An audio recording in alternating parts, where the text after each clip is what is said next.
Hi. It is me, Sloan, and we're back with a new episode of the Free Money Podcast. I am so excited to share it with you. Just after the jump, we'll go into a little bit of an update on the news and what's going on around the world. Then we have one of our signature brilliant guests, my friend Lars Kroijer, who was a hedge fund manager for a long time, quit during the financial crisis, wrote some great books about it, and then got mixed up in the carbon offset market.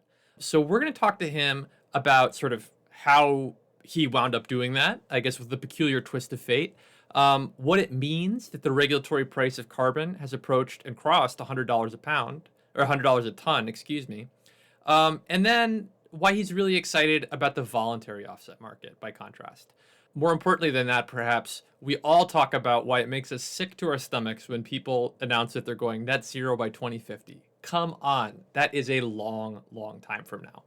It's all on the other side of the jump, so stick around and take it away, Sharkbait. Ahoy, Free Money Podcast listeners! I'm Sharkbait Buckley, the Disclosure Pirate, and I'm here to set ye straight about what's going on with this here show. Sloan Ortel works for Invest Vegan LLC, a New York registered investment advisor. Ashby Monk works for Stanford University, Adapar, Future Proof, Long Game, and various startups. All opinions expressed by either Sloan or Ashby are entirely their own, and do not reflect the opinions of their crew or any company. Clients who Invest Vegan may maintain positions in securities and strategies discussed in this podcast. Advisory services are only offered to clients or prospective clients where Invest Vegan and its representatives are properly licensed or exempted, and a client agreement has been executed. Arr! Here comes the money. Here we go. Money talk. Here comes the money. Money. Dollar. Welcome to the Free Money Podcast, where we bring you the Brooklyn Bay Area connection about institutional investing that you desperately crave. And you know what? We're back. We're back. And after 3 months, you still remember the intro. Good job. I think I messed it up only a little bit.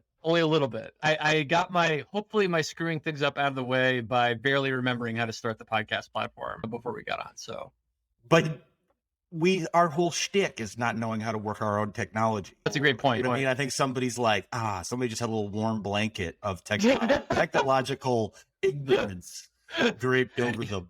I guess it's like watching NASCAR. Like, no one admits that they're watching it for the crashes, but True. they're all like, "Yeah, I'm in it for the gardening tips at the end."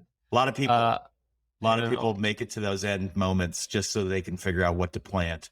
Stay tuned to this episode in which I tell you about what to plant in March. Oh shit! But before we do that, we traditionally do the news, and nothing. Well, before the news. Oh gosh. Because the news has to be related. Do you ever get the sense that we started this podcast just in time to comment on the end of the world? Because, and this is no joking matter, this happens to be a day that will live in infamy. And Russia invaded Ukraine this morning, like the real invasion of tanks and bombs. And in 12 places. It's shocking to be sitting here thinking this is going on. Yeah, we're challenging this post-World War II order in Europe. This like unthinkable line has been crossed, and like, oh gosh, I'm sad. I'm sad too. I'm sad on like a couple of fronts. Obviously, like, war in Europe, 70 years on, like super scary.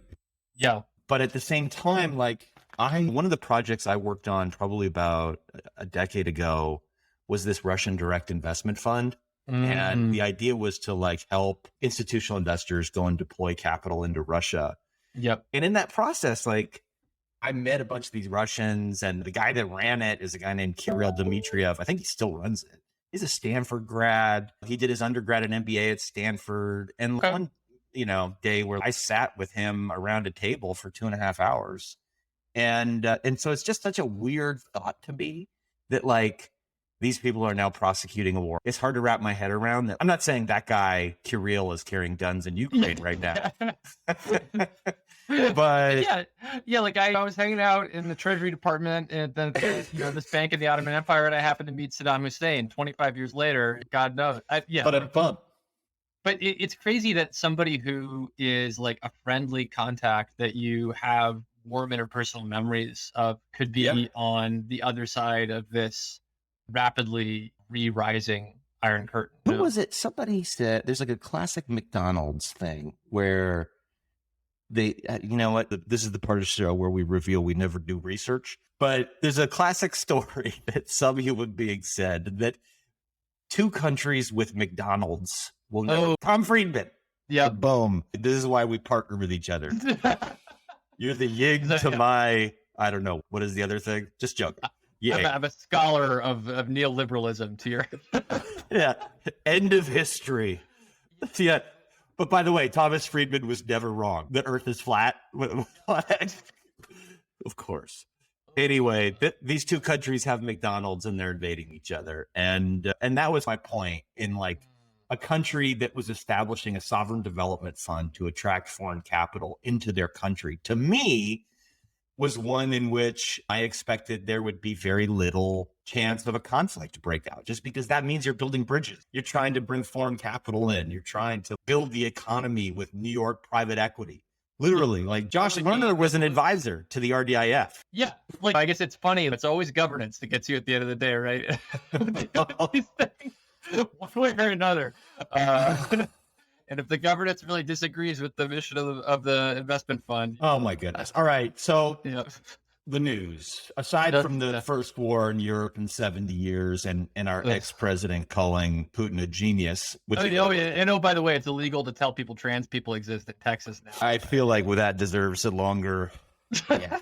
It's a good news week to be back on the podcast. Yeah. We have a tendency of calling it, we have good news and then giving a bunch of bad news. That's the other thing that we tend to do. But this is not bad news. Then my first news, Sloan, my news is that CalPERS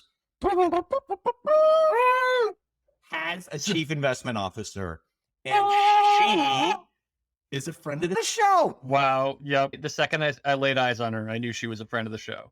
Oh, yeah. We'll get her on. We're going to twist her arm. We'll get her on the Free Money podcast before you know it. I already sent her an email that said, yo, in caps, all caps and exclamation as the subject line. And then the body was like, good job. I can't wait to see you. And with 5 eyes. Can't wait to see you.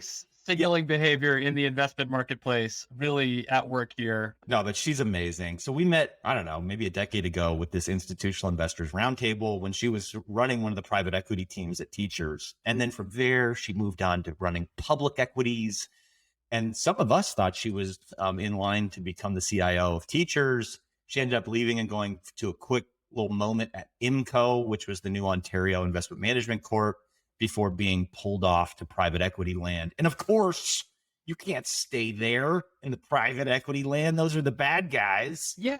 You just have to go become the biggest client of the private equity industry. I think she needed to just take a break to go see what the other side of the table is about, really go native, and then she'll be able to come into the CalPERS seat and really hold them accountable. The good news is Ontario Teachers was one of those first plans to use leverage at the total portfolio level, which CalPERS has just been approved to do. And so I think Nicole is actually a fabulous choice for a number of reasons. First of all, highly sophisticated investment acumen from the asset owner level. For those of you that don't know Ontario Teachers, it is one of the best pension plans on earth. It invented the Canadian model.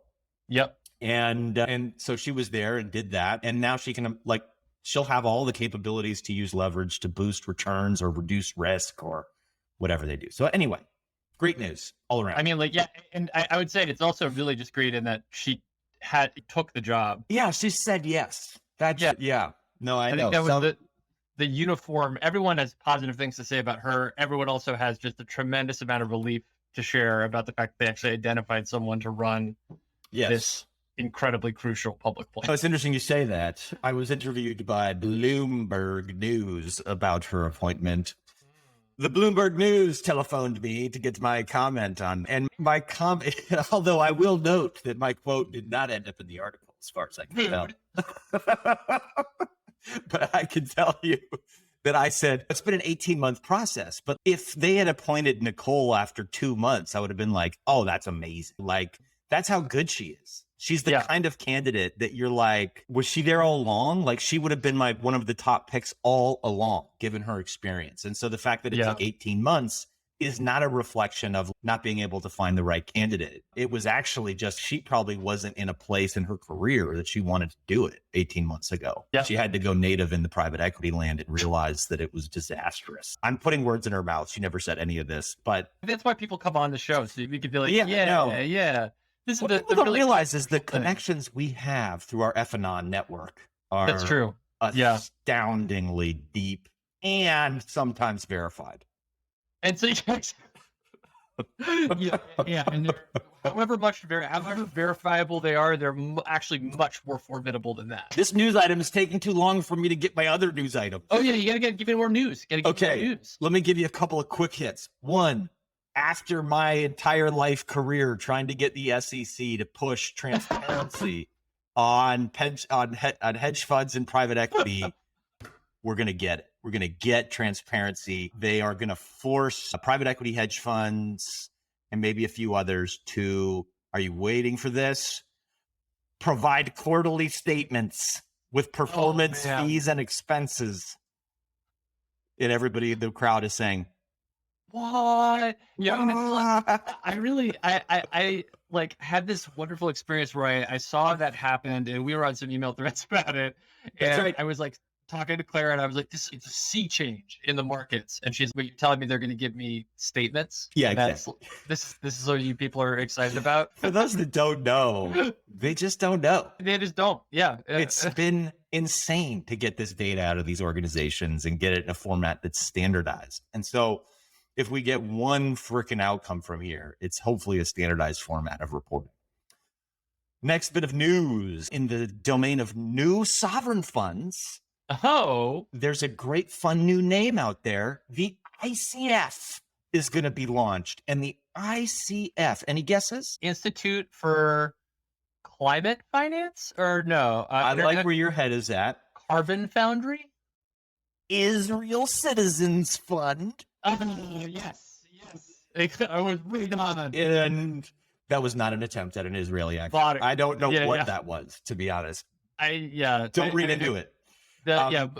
They are already getting grief, though. There's people that it literally hasn't launched, and people are crabbing about this fund because it is being pulled out of the gas.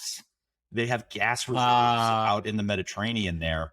And so that's the source of the wealth. And people are like, gas is bad.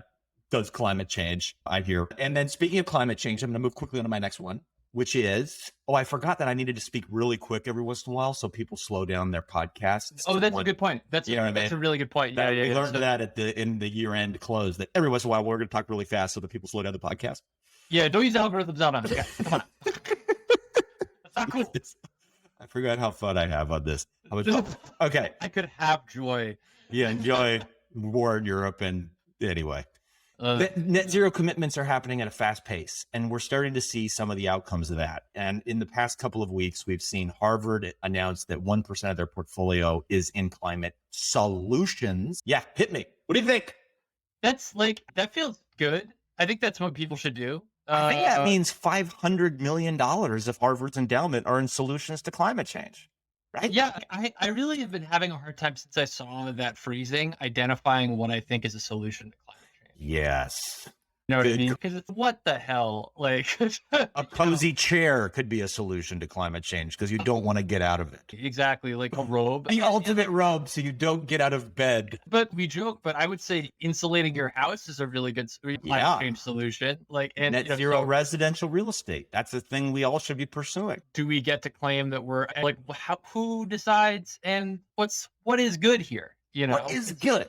And the other thing, before we get to what is good, which sounds like I'm singing a Faith No More song. What is good? Anyway, those that know will know. The IFM also is Industry Funds Management in Australia also published their commitment plan to get to net zero, their climate action plan, their CAP, which sounds too much like a Republican conference going on right now. But the climate action plan, and in none of these things have I seen any talk of offsets, which seems strange to me because I feel like the voluntary offset industry is booming. And I think if we could just explain to these organizations how to offset, what the frick offsets are, they could get to net zero faster. That was my news. And maybe it links to the guest, or maybe it doesn't. It could link to the guest. I mean, like, I think that people out here who were rooting for us to have some technology problems are going to have a pretty great surprise. I don't see our guest in the waiting room yet. And we'll see. Hopefully he gets here. Fantastic. It's not a true free money podcast if you don't feel like we're doing it live. Yeah, exactly. I think that it took me a while to throw the script out the window, like 10, maybe 15 minutes. And come on. Yeah. What was I doing making a script in the first place? There's no script in this thing.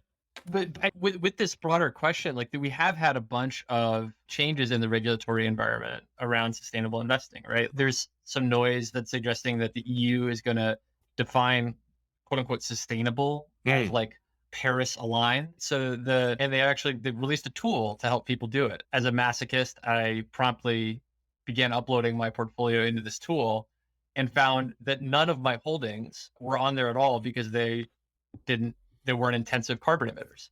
Interesting. So, like, in a context where this tool and this framework has been created for a context where people are still stuck in the old way of investing, they're still stuck owning tons and tons of emitters, tons and tons of other stuff. It's like still the norm. Yeah, exactly what you're saying. It's interesting to hear that tool exists because part of, I think, the thing I was going to make a joke about the IFM announcement, and it is an interesting climate action plan. Everybody should read it. But the first part of the plan is measure the carbon intensity of your portfolio.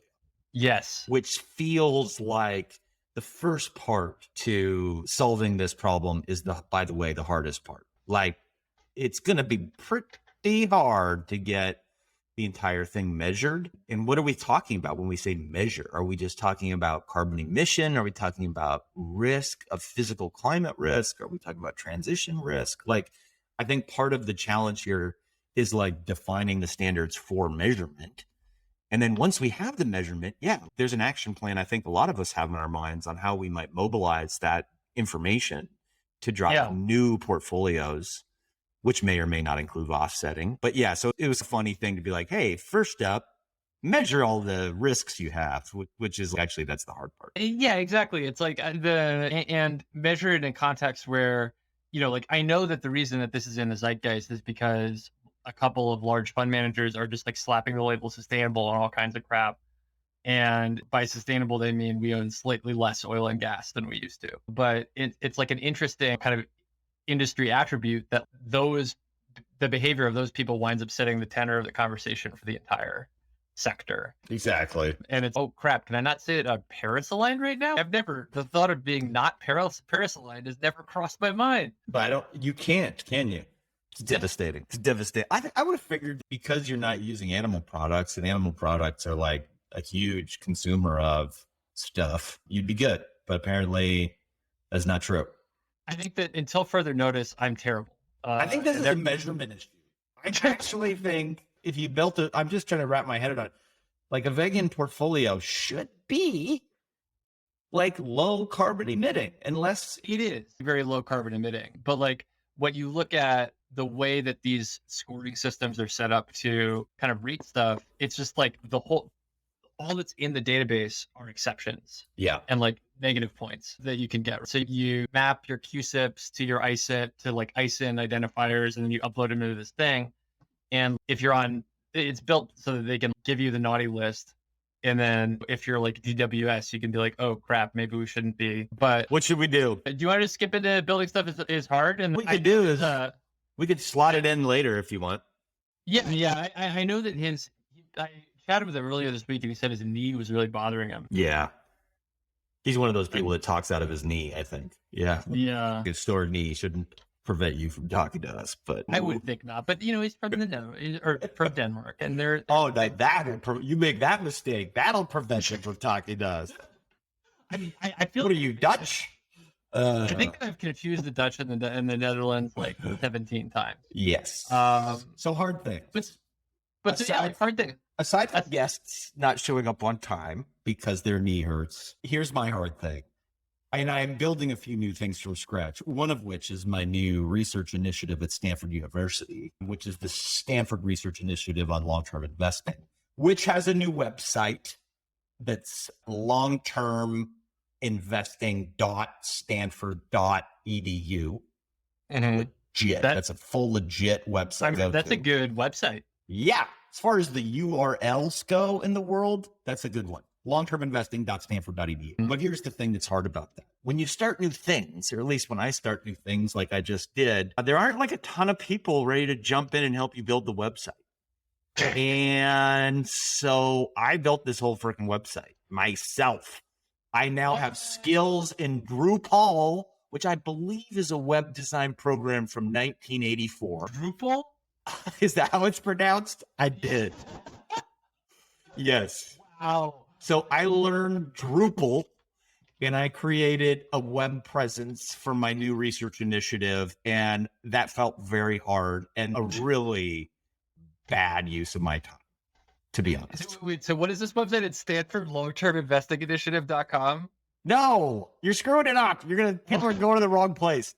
Longterminvesting.stanford.edu. Are you like Googling it, live Googling it or whatever right now? Yeah.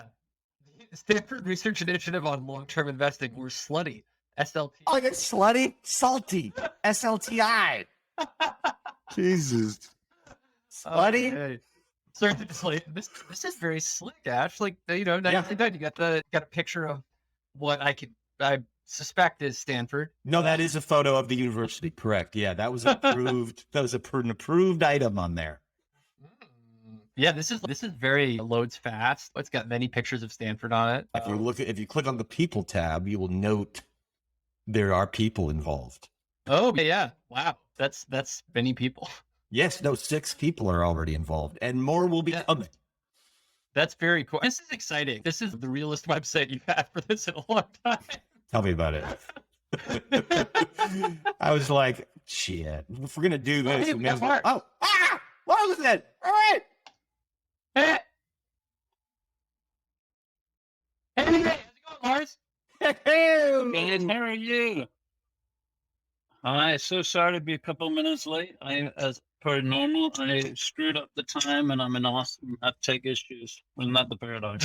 But you're all right. We thought any number of things could have happened, but we're pumped to have you to talk about a bunch of stuff. No, thanks. In particular, we want to talk about carbon offsets. But honestly, when I was reading your bio when you were coming on, I'm like, these are like great books, and the guy was a hedge fund manager. Like your background is astounding. You have a whole long Wikipedia page. Dude, you should call my mom. I'm gonna call her out. Yeah, good job raising a child that went after the hedge fund industry. It's awesome. No, well, I don't know. I don't want to overdo. I'm still on the board of a bunch of funds. Okay, sorry. Yeah. Not trying to get you in trouble, Lars. Quite. No, don't worry. It takes more than that. But yeah, keep trying. You'll get me some. Those funds. Some of these funds, which are the good guys. They're all.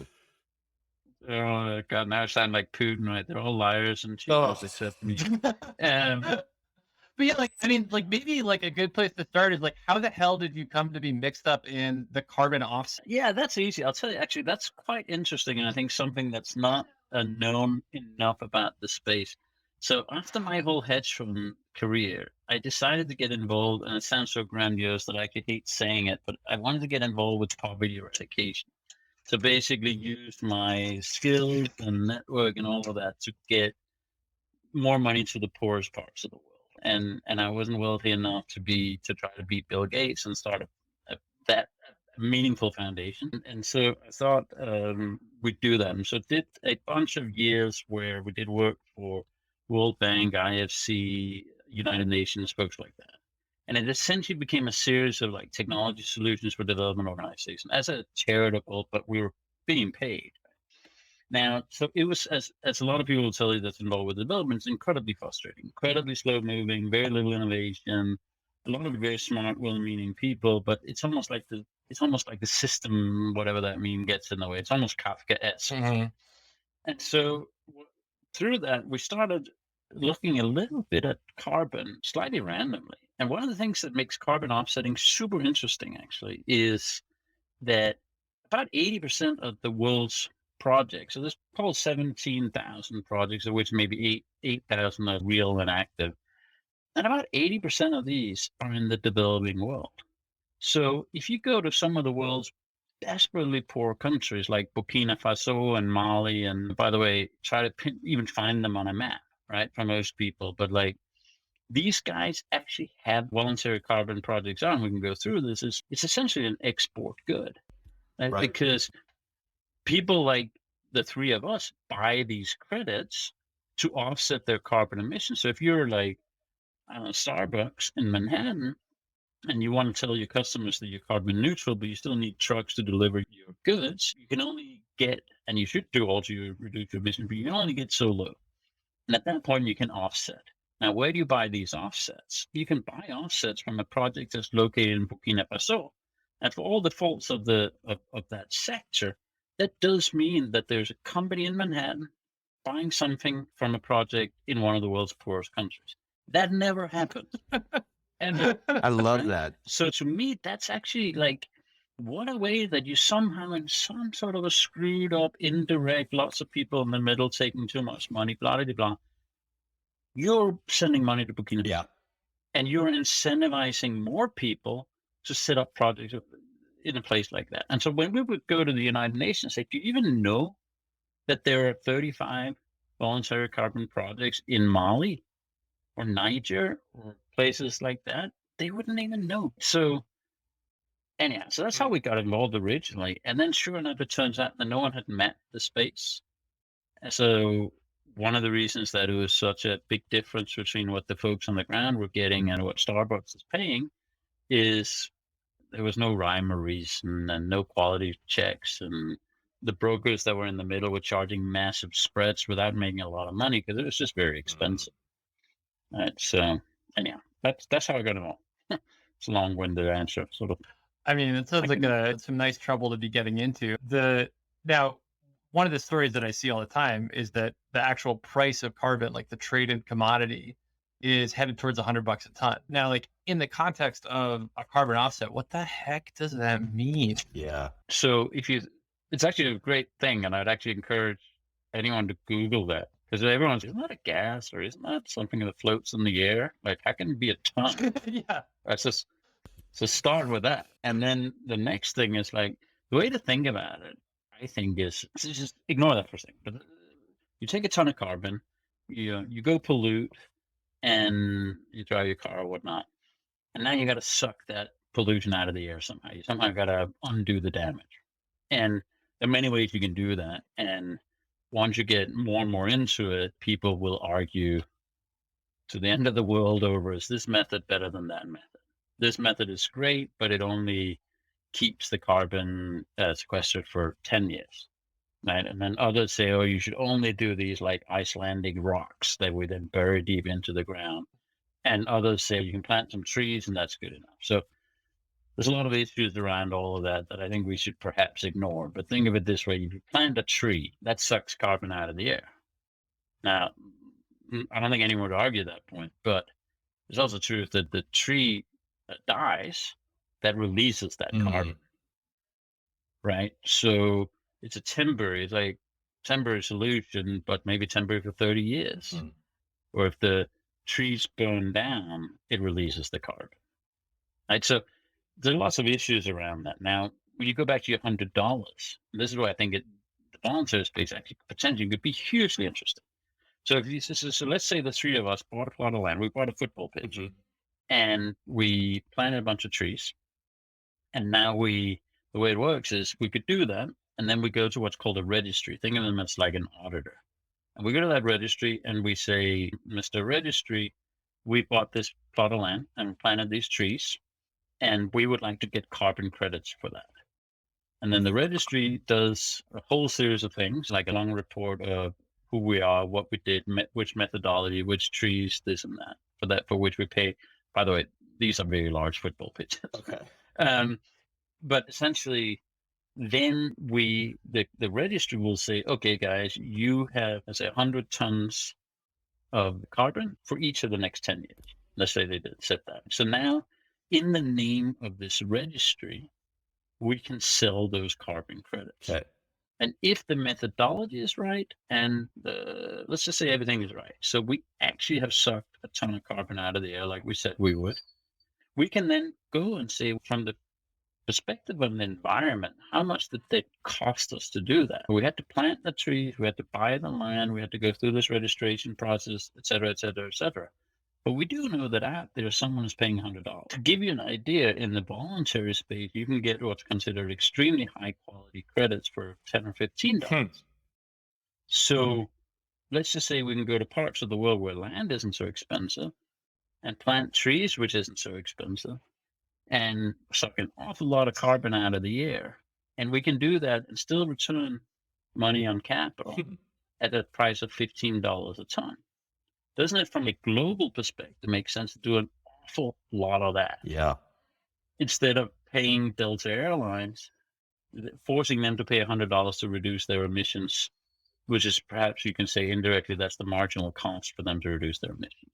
That's the whole idea of I would say, sure, they should reduce emissions all they can, but at some point it becomes uneconomical for them. At some point you can say, you could also just stop being a company. Yeah. I stop fucking flying. Yeah. And you'll not emit. But that's not practical. So what I'm saying, we can go to places like Bangladesh or Kazakhstan, or maybe land in Ukraine will be cheaper now, but and plant an awful lot of fucking trees. Yeah. And we can do that and have a return on capital to whoever puts up that money, and essentially price a ton of carbon. Let's call it $15. Plus, by the way, we're doing development. We're sending money to Ghana and Namibia and Bolivia, and yeah, so that's why I like the space, because I think it has a lot of positives. It's growing like gangbusters. No one was aggregating the data. We could. People are now starting to buy the data, so we're not even losing money anymore. So anyway. I love it. And I really want to dig into the verification of this stuff. I can understand, in the case of Delta, reducing the emissions. I can see what your emissions were last year. I can see the reduction, and I can give you, in effect, credit for that reduction. Makes me think about something we were talking about earlier, Sloan, where having a cozy bed. If I buy a cozy bed, I don't get out of bed in the morning, which means I don't go emit. Shouldn't I get credit for a cozy bed? Because then I'm not driving my car. I slept in and missed work. You know what I mean? I'm just trying to think of alternative solutions here. But in the case of the nature-based offset programs, where we're actually not reducing against a baseline, we're pulling carbon out of the air.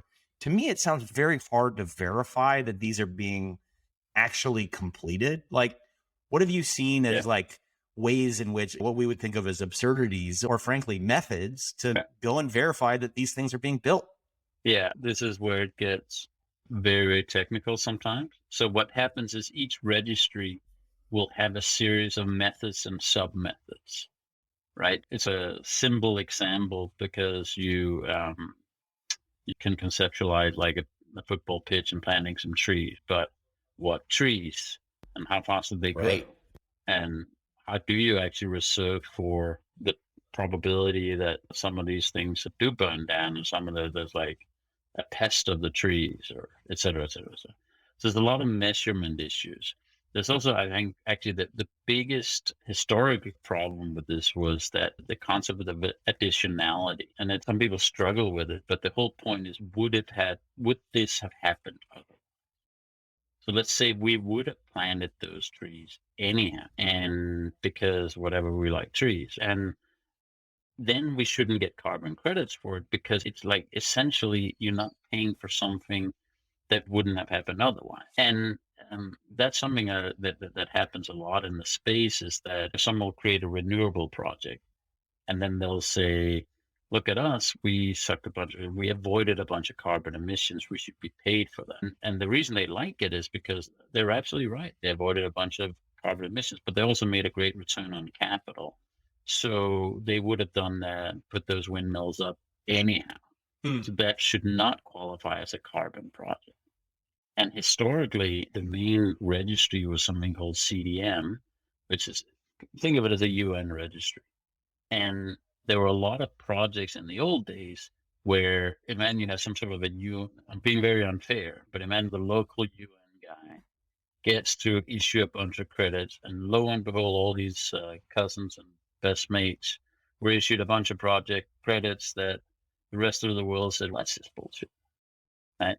And so it discredited the whole space because no one believed that these credits were real. They didn't, either they would have happened anyhow, or we said that there was a forest, and lo and behold, so now there's a parking lot. All of that stuff meant that people looked at this and said it's all a fraud. Right. So I think a hugely positive development has been that these registries are now independent organizations, and they live and die with the ability to verify what they do and how they do it, and is it a parking lot? Whereas in the old days, this CDM, which is what it was called, was like Starbucks couldn't in good faith buy these credits and say, we are actually causing carbon sucked out of the air.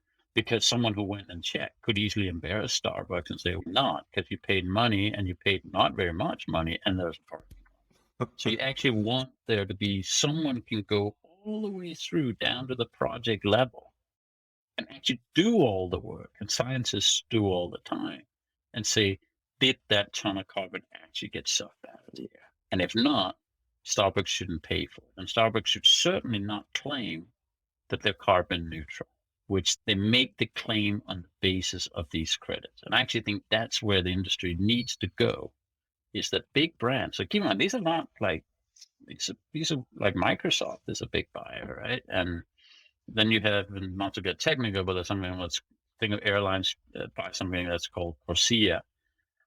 But there are people whose full-time job it is to check that these projects are actually doing what they say they're doing. And the credibility of these corporates rely on that to be true. And I actually think that is the best check. Because let's say if you guys went to your local Starbucks and you said, we shouldn't actually give them credit because they're not doing stuff, so we should. Yeah, stop saying Starbucks. And we said, I go to you, Mr. Caponero, on the corner instead of, whatever, Joe and the Jews on the next corner, because you're carbon neutral.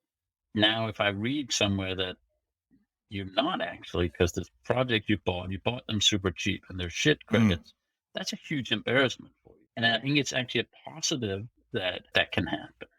It sounds like the space is really hitting. I guess you could think about it as like a problem of market design intersecting with a problem of political will, right? Where if we were, just sitting around trying to scheme about ways to get more subsidy to quote unquote green projects, whatever that is, we might decide that it's a great idea to let projects with approved characteristics get these carbon credits. But from your standpoint, it seems like the type of market design that you're talking about, where it's reputationally based, where it's not necessarily driven by a regulatory framework, it's just driven by a desire to do better, is really hurt by that kind of broad, let's get these quote unquote good guys extra money type of approach. Is that an okay characterization of how you've experienced the space? I think it's an evolving space. And just to put it in perspective, it's about $1 billion globally a year, which in the grand scheme of things is rounding. I was just going to say. That's like a third tier cryptocurrency. Exactly. Exactly. It's like a token created this morning. It's a non-fungible monkey algorithm. There are monkey algorithms that are worth more than that. Yeah, that the entire, and let's just not forget, entire space in the world annually. World where we live. So yeah. Should we just give up? Should we just shut it down and just go to bars? Jesus. But it's also the case that as this, and by the way, that's up like 5x. Right. So that's 5x bigger than it was 5 years ago. And so the key thing is this is a completely irrelevant thing unless it grows 50x, right? And if it grows 50x, you will very quickly start saying, we actually suck carbon out of the air, the equivalent to the Eastern Seaboard, and it'll start being real. Yeah. Whereas right now, it's like, we suck carbon out of the air equivalent to Volvos in Spain on a Thursday. And you're like, well, that's not actually that much. And so we want to get to where we say it's X% of the world's global emissions, because then it's really a part of the solution. With that, shouldn't we be just So- giving everybody that reduces against a baseline? Like you were saying, hey, only if it wasn't going to happen should we give you credit. Why not give all these people credit for now? And then down the road, we can squeeze it. I think you know? I think it's a huge issue of measurement and accountability. But I actually think you're right. In a sense, you should say, how do you right now price that? So ignore subsidies Right. for a second. I think ultimately we're all going to end up that you need a carbon tax. Like, the world needs carbon taxes, no doubt. And if you import polluting goods, there should be a tariff. Yeah.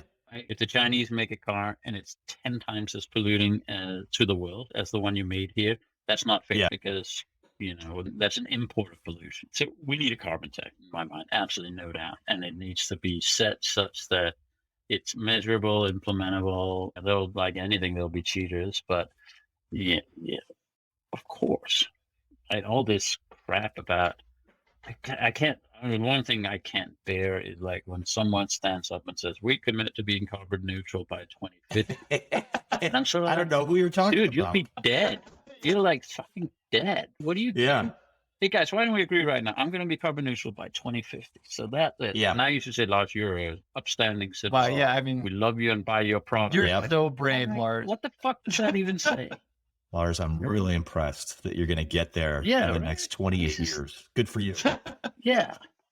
And It's like, with only your own carbon offset platform to help you get there too. So no, but so I think it's a bit like when politicians stand up and they talk about their great initiative that over the next 10 years is going to do X, and we all go, yay. I Because know. how much actually gets done? Right? So at least for all its faults, like I can't influence politics probably in any country, but certainly not in the United States. And I'm not sure I'd want to either, but I can make it easier for people around the world to invest and create these projects. And that's fucking something. Yeah. Just to put it in And that's pretty fun. It is fun.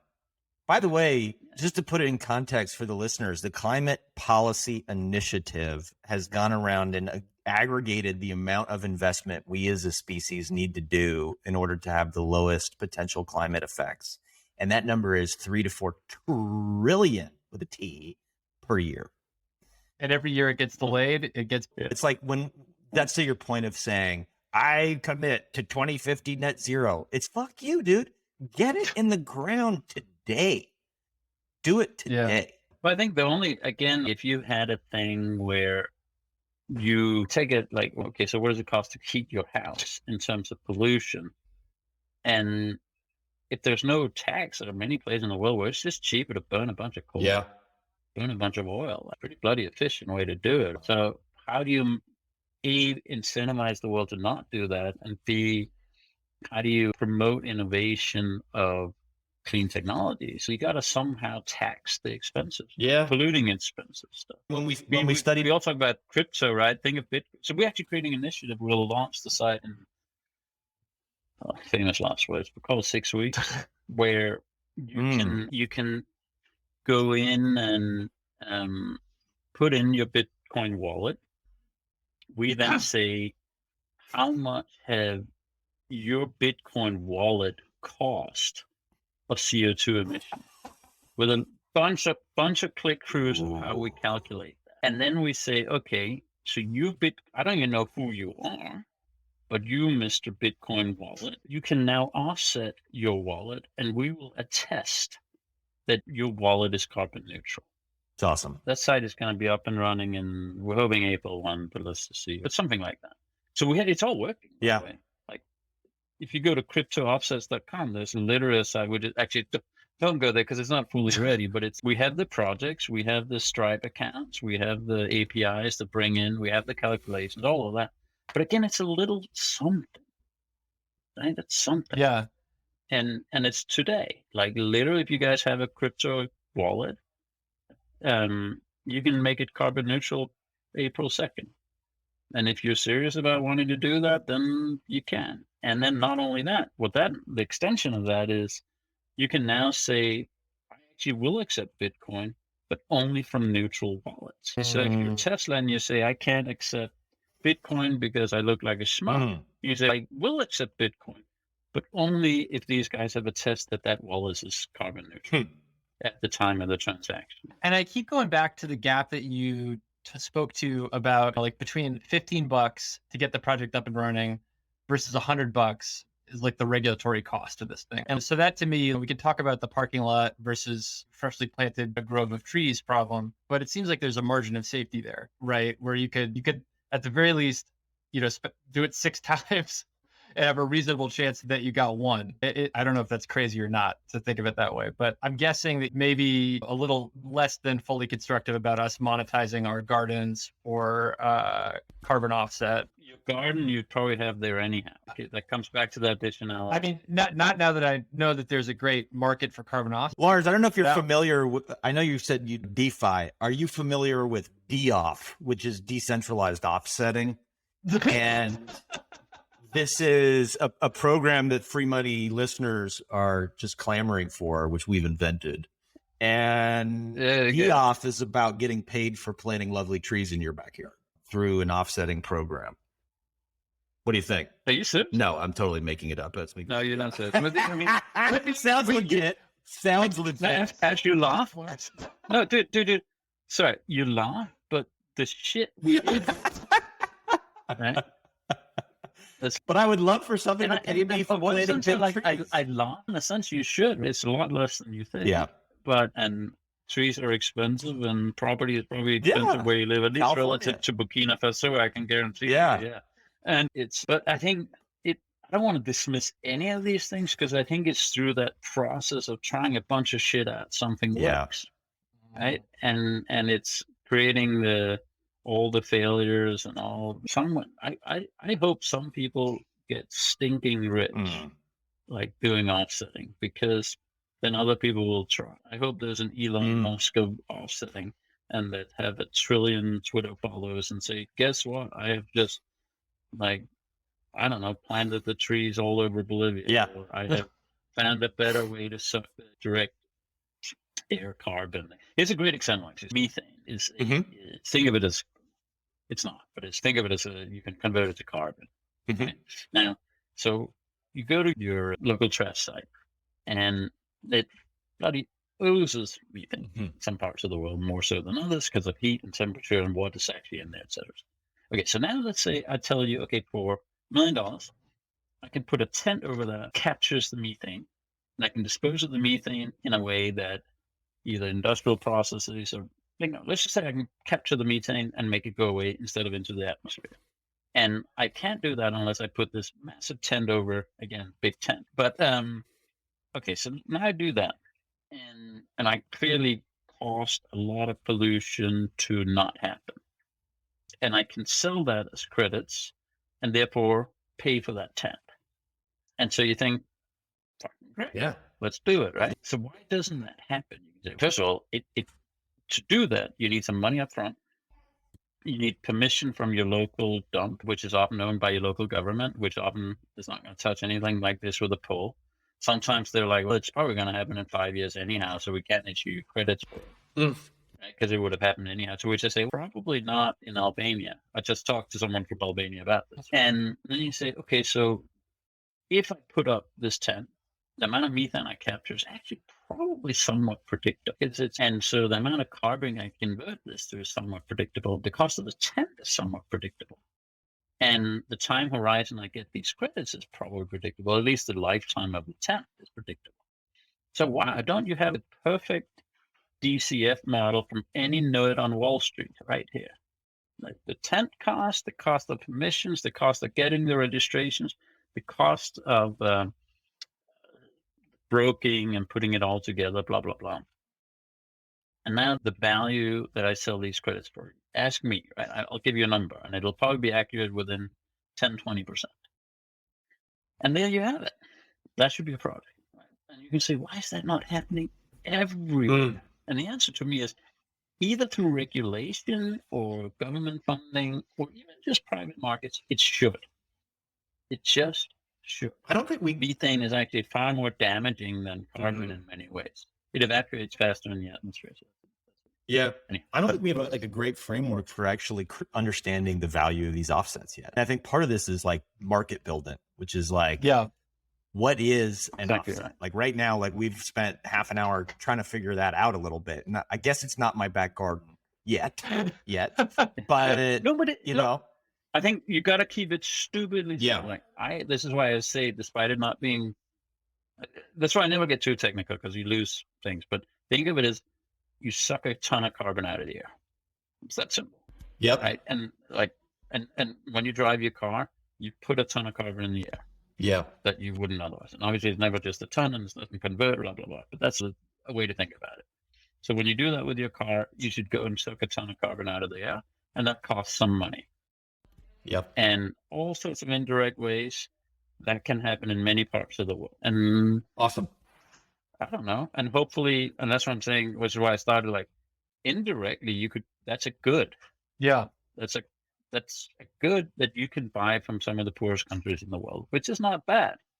I think that is a fantastic place to leave it on. On this, like, because I think I have really gone on a journey here about carbon offsets. Where I think I've gone from, not in the course of this interview, but I've gone from, wow, what a performative waste of time and money, and then I'm like, wow, Lars is getting mixed up in this. That poor guy, having a better sense of how you spent the last couple of years of your life. Thank you so much for coming on the show. Lars, that's amazing. No, my pleasure, guys. I'm sorry, going to be a little late. You're great. Really nice.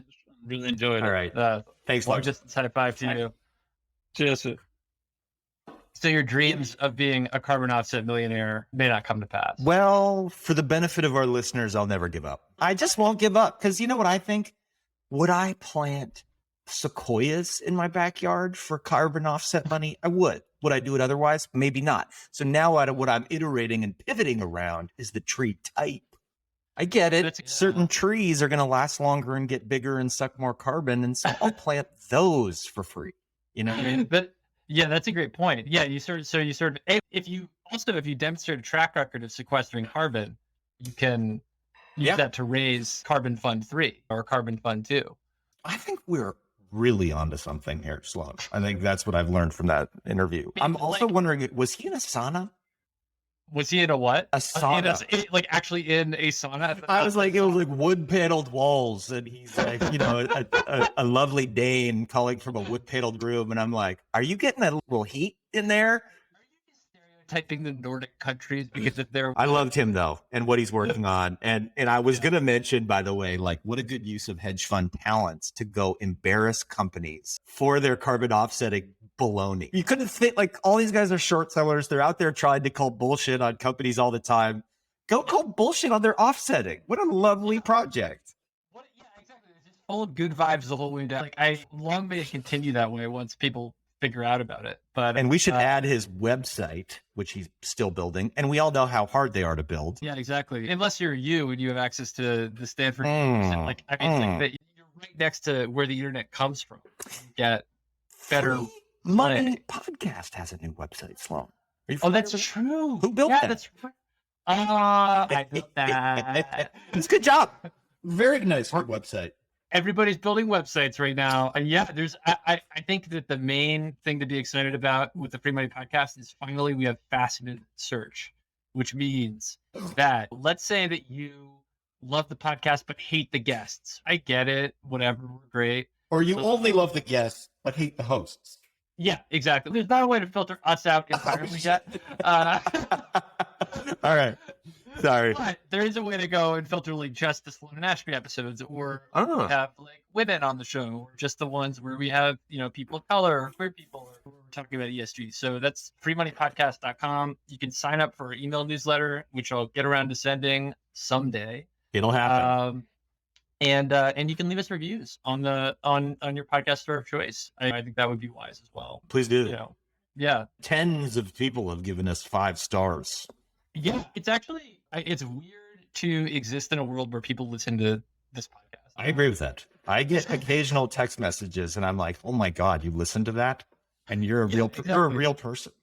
Yeah. I feel like we were like, hey, what if we ran a wire from your house to my house and we put little tin cans in it? Yeah, exactly. And did our own radio show. I know. We were playing pretend until I think this season, and now we realize people might actually be listening. And some of them, like, gosh, some of them are nice too. I know. But so, as everyone who's been listening to the show forever knows, we do listener questions on every episode. We do. What do we? Yeah, with a very special board. Oh, yeah. That was it, but that was it. That was it. That got me, like, the Dolby surround sound there the second time. You heard the secret preview, us only audio. This first question is about the blockchain, which, gosh, who would have known that the blockchain would have come up in this episode? I've heard you say a lot of positive things about blockchain technologies, about crypto, and even about NFTs. But nearly every other person I've heard says that these pose a serious environmental risk because of the incredible amount of energy they consume, not to mention the resources that go into building them. Is there something we've all missed about the environmental possibilities? I'm also concerned about how their untraceable, unseizable nature allows them to make tax evasion and organized crime much more profitable and difficult to catch.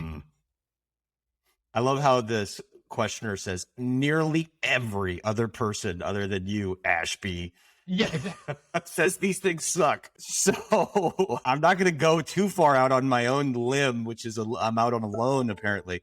I think blockchain is like a transparency machine, which is really exciting. And this ability to govern things with something that is reliably predictable is pretty cool. And so from that perspective, I think the world of finance thrives on opacity, non-transparency, unpredictability. Demand pricing feels like it was invented in the world of finance. Everybody's paying something else depending on the leverage you have. Blockchain changes that and makes the price visible.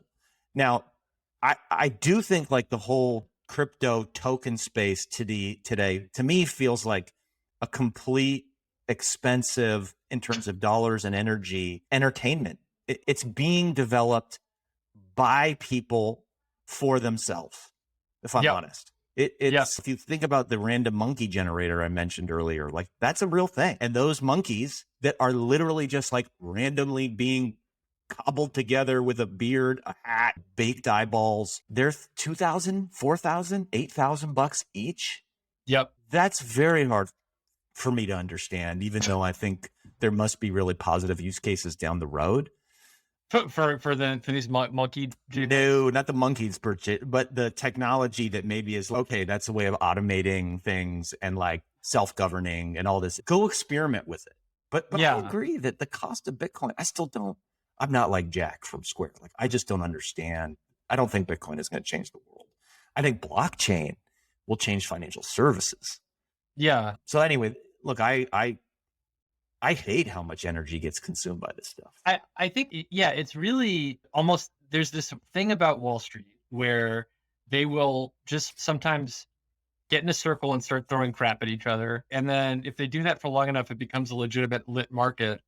And then once they do that for long enough, like all sorts of other weird stuff that people didn't necessarily expect becomes possible. And then weirdly, it becomes possible to do something as ambitious as try to kill God with fixed martial resources. There's definitely an element of, I feel like I am trying to treat the blockchain as an alien intelligence that I don't understand the motives or purpose or anything of.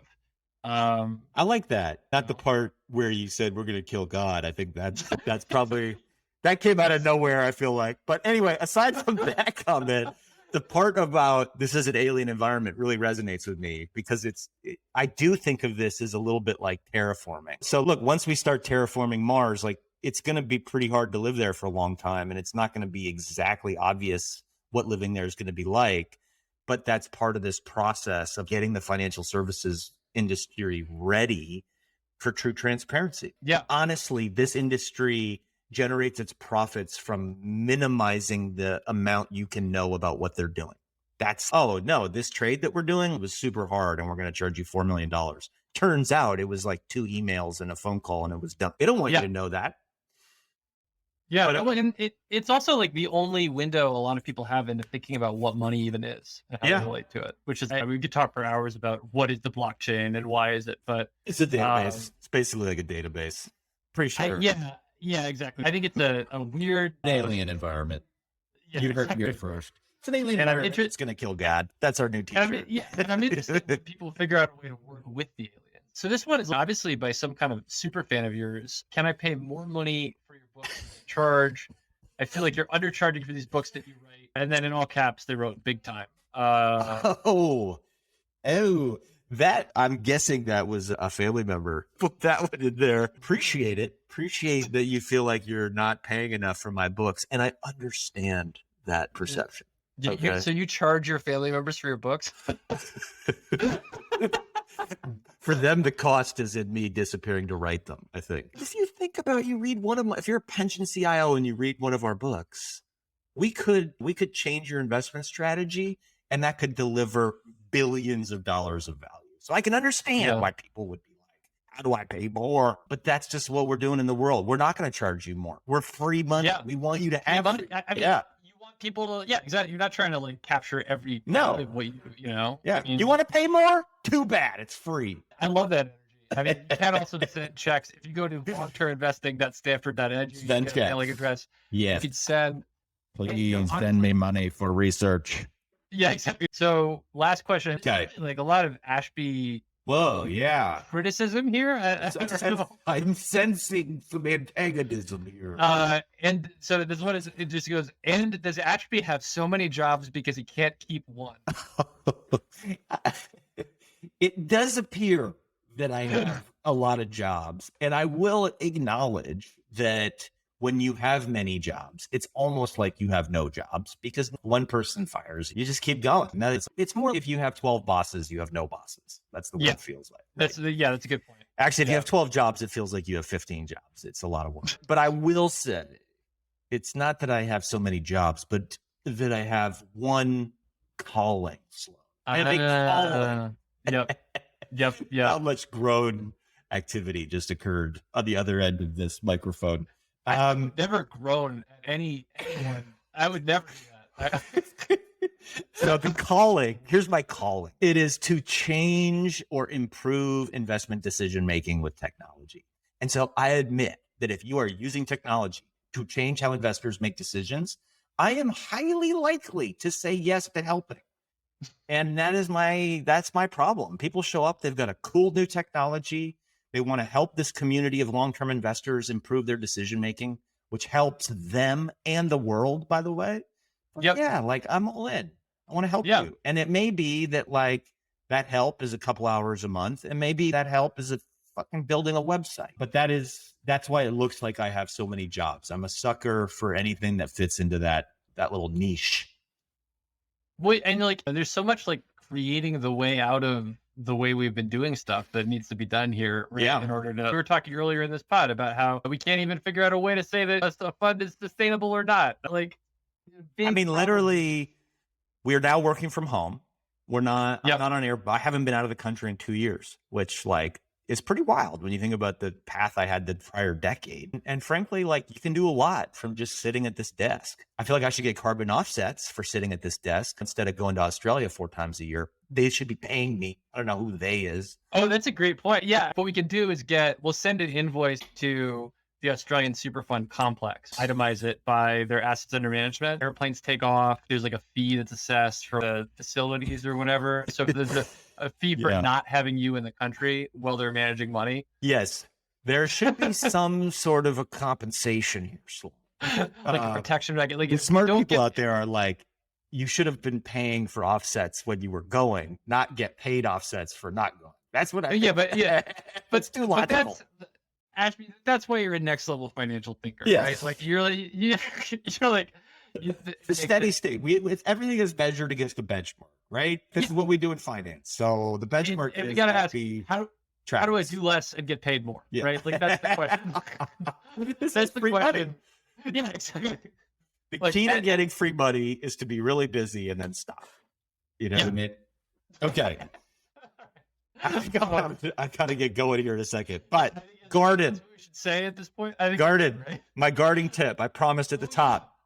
In March, you should start planting your cauliflower, your Brussels sprouts, and your chili peppers. If you like those things, this is the time.